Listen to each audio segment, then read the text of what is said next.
नमस्कार दोस्तों, भविष्य स्टडी पॉइंट में आपका बहुत बहुत स्वागत है। आज हम भारत की कुछ प्रमुख नदियों के बारे में बात करने वाले हैं जिनसे अक्सर प्रश्न पूछे जाते हैं। पहली नदी है सिंधु नदी। सिंधु नदी की कुल लंबाई 2880 किलोमीटर है। इसका उद्गम स्थल मानसरोवर झील के निकट है। इसकी सहायक नदी सतलज, ब्यास, झेलम, चिनाब, रावी, शिगार, गिलगित, श्योक और इसका अपवाह क्षेत्र जम्मू कश्मीर है। भारत में सिंधु नदी 1114 किलोमीटर 114 किलोमीटर तक ये अपवाहित होती है और ये जाके अरब सागर में गिरती है, अरब सागर में। अगली नदी है झेलम नदी। झेलम नदी की कुल लंबाई 720 किलोमीटर है। इसका उद्गम शेषनाग झील के पास से होता है जो कि जम्मू कश्मीर है। इसकी सहायक नदी किशनगंगा, पुंछ, लिदार, करेवाल, सिंध और इसका अपवाह क्षेत्र जम्मू कश्मीर है। ये आप देख पा रहे हैं, झेलम नदी यहाँ पर है, ये झेलम नदी का क्षेत्र है और ये चिनाब की सहायक नदी है। चिनाब नदी। चिनाब नदी की कुल लंबाई 1180 किलोमीटर है। इसका उद्गम स्थल बरलाचा दर्रे के पास से होता है। इसकी सहायक नदी चंद्रभागा है और इसका अपवाह क्षेत्र जम्मू कश्मीर है। और ये चिनाब नदी, ये वाली चिनाब नदी यहाँ पे है, ये चिनाब नदी का क्षेत्र है और ये झेलम इसमें आके मिल जाती है। अगली नदी है रावी नदी। रावी नदी की कुल लंबाई 725 किलोमीटर है। इसका उद्गम स्थल रोहतांग दर्रा है, कांगड़ा के पास। इसकी सहायक नदी है शाहो और सुइल और इसका अपवाह क्षेत्र पंजाब है। ये है रावी नदी। सतलज नदी। सतलज नदी की कुल लंबाई 1440 किलोमीटर है। इसका उद्गम स्थल मानसरोवर झील के पास राकसताल है। इसकी सहायक नदी ब्यास, स्पीति, बासपा। इसका अपवाह क्षेत्र हिमाचल प्रदेश, पंजाब है। ये सतलज नदी है, सबसे लास्ट वाली। ब्यास नदी। ब्यास नदी की कुल लंबाई 470 किलोमीटर है। इसका उद्गम स्थल रोहतांग दर्रा है और इसकी सहायक नदी तीर्थन, पार्वती और हुरला है। ब्यास नदी की सहायक नदियाँ तीर्थन, पार्वती और हुरला, ये ब्यास नदी की सहायक नदियाँ हैं। गंगा नदी। गंगा नदी की कुल लंबाई 2510 किलोमीटर है और कहीं कहीं पे इनकी लंबाई 2525 किलोमीटर भी मिलती है, 2525 किलोमीटर। और इसका उद्गम स्थल गंगोत्री के निकट गौमुख मुहाने से होता है। इसकी सहायक नदियाँ यमुना, रामगंगा, गोमती, बागमती, गंडक, कोसी, सोन, अलकनंदा, भागीरथी, पिंडार और मंदाकिनी है। इसका अपवाह क्षेत्र उत्तरांचल, उत्तर प्रदेश और बिहार और ये लास्ट में बंगाल होते हुए बंगाल की खाड़ी में अपने जल को विसर्जित कर देती। यमुना नदी। यमुना नदी गंगा की सबसे लंबी सहायक नदी है। इसका उद्गम स्थल यमुनोत्री ग्लेशियर से होता है और इसकी सहायक नदी चंबल, बेतवा, केन, टोन, गिरी, काली और सिंध है और ये प्रयागराज में आके संगम करती है गंगा से।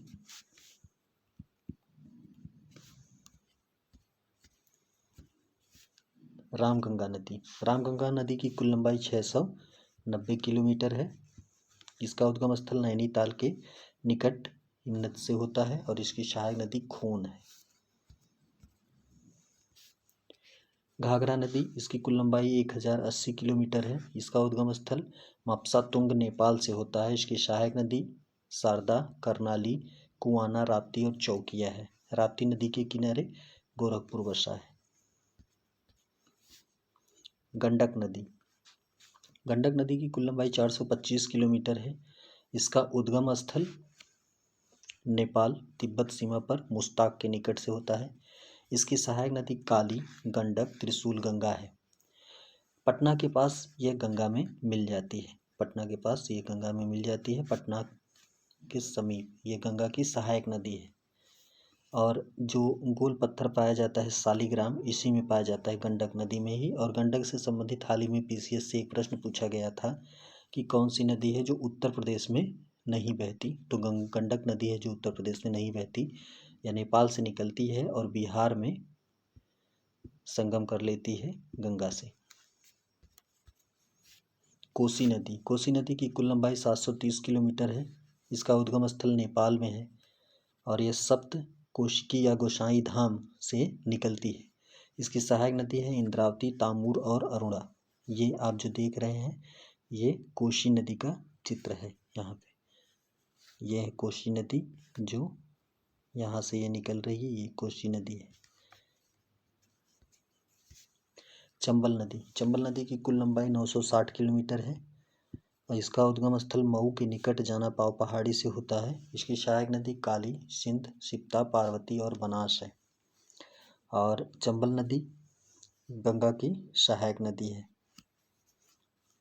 ये चंबल नदी है और ये पहले यमुना में आके मिलती है, फिर यमुना गंगा से मिल जाती है। बेतवा नदी, बेतवा नदी की कुल लंबाई 480 किलोमीटर है। इसका उद्गम स्थल भोपाल के पास उबैदुल्लागंज के पास होता है और मध्य प्रदेश में बेतवा नदी, ये बेतवा नदी है। बेतवा नदी यमुना की सहायक नदी है। सोन नदी, लंबाई 770 किलोमीटर और इसका उद्गम स्थल अमरकंटक की पहाड़ियों से होता है। इसकी सहायक नदी रिहंद और कुन्हड़ है। ये सोन नदी है जो डायरेक्ट जाके गंगा से मिलती है, गंगा की सहायक नदी है। दामोदर नदी, इसकी कुल लंबाई 600 किलोमीटर है। इसका उद्गम स्थल छोटा नागपुर पठार से होता है। इसकी सहायक नदी है कोन्नार, जमुनिया, बराकर। इसका अपवाह क्षेत्र झारखंड और पश्चिम बंगाल है। ब्रह्मपुत्र नदी, इसकी लंबाई कुल 2880 किलोमीटर है ब्रह्मपुत्र नदी की और इसका उद्गम स्थल मानसरोवर झील के निकट तिब्बत में होता है। सांगपो से होता है। इसकी सहायक नदी घनसीरी, कपली, सुवनसिटी, मानस, लोहित, नोवा, पद्मा, दिहांग। इसका अपवाह क्षेत्र अरुणाचल प्रदेश और असम से है। अरुणाचल प्रदेश से ये एंट्री करती है भारत में और असम होते हुए यह बंगाल की खाड़ी में अपने जल का प्रवाह करती है। महानदी, इसकी लंबाई 890 किलोमीटर है।